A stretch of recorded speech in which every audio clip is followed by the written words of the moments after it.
Assalamualaikum warahmatullahi wabarakatuh. Perkenalkan, nama saya Rifda Zalfa Sofiani dari Prodi Hubungan Internasional. Kepada yang terhormat Bapak Ardia Lunaza selaku dosen pengampu mata kuliah Seminar HI Kontemporer yang telah memberikan kesempatan pada saya untuk mempresentasikan proposal seminar saya yang berjudul Pengaruh Diplomasi Panda terhadap Hubungan Kerjasama Cina-Indonesia melalui studi kasus The Belt and Road Initiative. Baik, yang pertama, saya akan mulai dari latar belakang. Diplomasi Panda merupakan diplomasi yang hanya dimiliki dan digunakan oleh Cina, yang menggunakan hewan endemik panda sebagai alat diplomasi.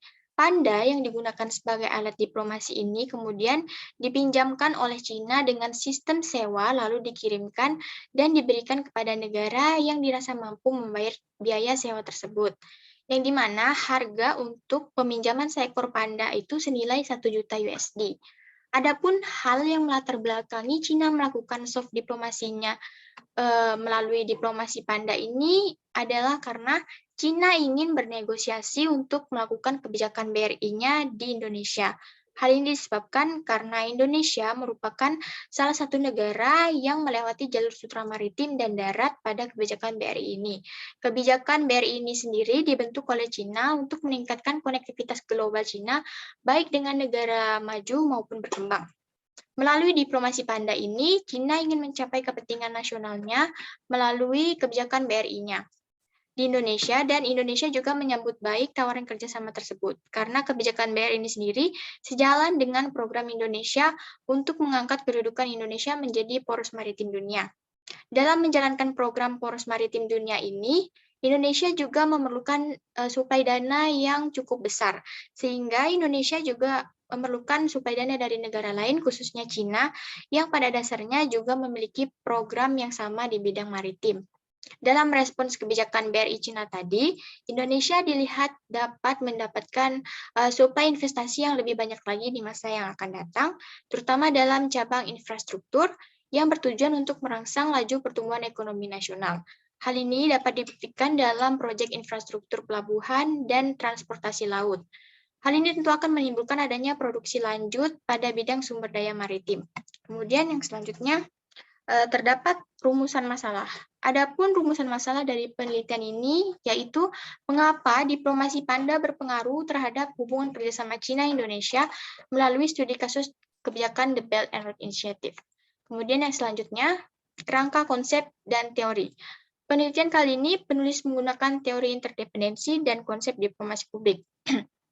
Dalam buku pengantar studi hubungan internasional, karya Robert Jackson and George Sorensen, menurut Robert O. Callahan and Joseph S. Nye mengatakan bahwa teori interdependensi secara singkat dapat dikatakan sebagai sebuah hubungan timbal balik atau dapat dikatakan sebagai situasi yang saling ketergantungan antar pihak dalam hubungan internasional. Dalam hal ini, hubungan Cina dan Indonesia dapat dikatakan sebagai hubungan yang saling ketergantungan. Hal ini dikarenakan baik Cina maupun Indonesia sama-sama memiliki kepentingan nasionalnya masing-masing. Melalui kerjasama tersebut, tentu saja dapat menghasilkan kerjasama bilateral yang saling menguntungkan bagi kedua negara.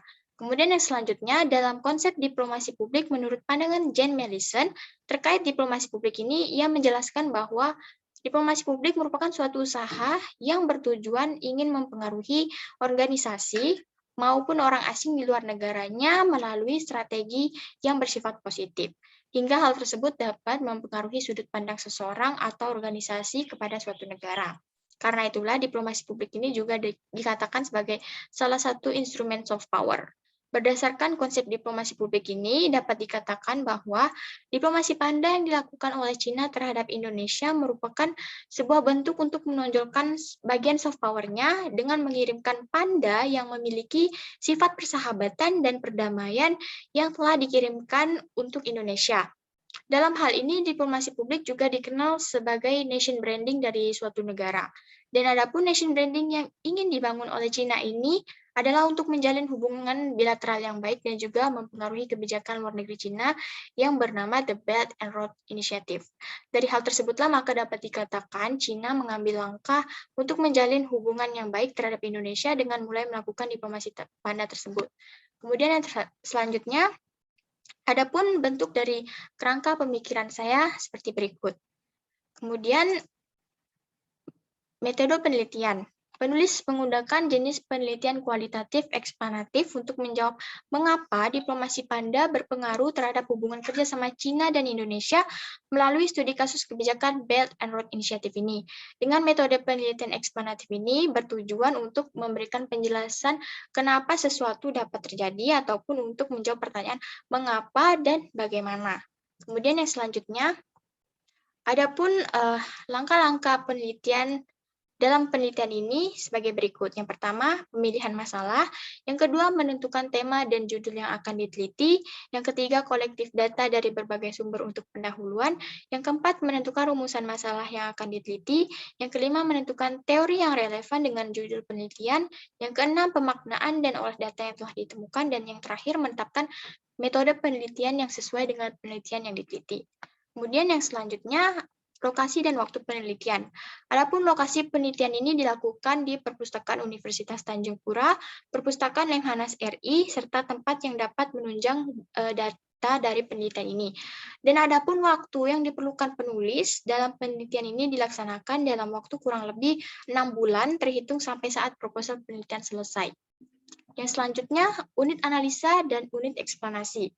Unit analisa pada penelitian yang penulis lakukan ini adalah hubungan kerjasama Cina dan Indonesia, yaitu termasuk ke dalam negara bangsa, dan unit eksplanasi dalam penelitian ini yaitu diplomasi panda dan kebijakan Belt and Road Initiative sebagai kepentingan nasional Cina dalam menjalankan diplomasi panda ini, yang dimana hal ini juga termasuk ke dalam negara bangsa.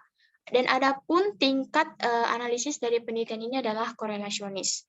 Model korelasionis ini sendiri dikatakan jika tingkat unit eksplanasi dan unit analisanya sama. Kemudian, terdapat instrumen atau alat pengumpulan data. Instrumen atau alat pengumpulan data ini merupakan suatu hal yang tidak dapat dipisahkan karena fungsinya yang dapat membantu para peneliti dalam memperoleh data penelitian. Dan dalam melakukan penelitian ini, penulis sendirilah yang menjadi instrumen utamanya. Dan adapun alat atau media yang digunakan peneliti dalam melakukan penelitian ini berupa dokumen-dokumen yang berupa jurnal, buku, artikel, atau website yang relevan dan kredibel yang dapat menunjang penelitian ini. Kemudian yang selanjutnya, teknik pengumpulan data.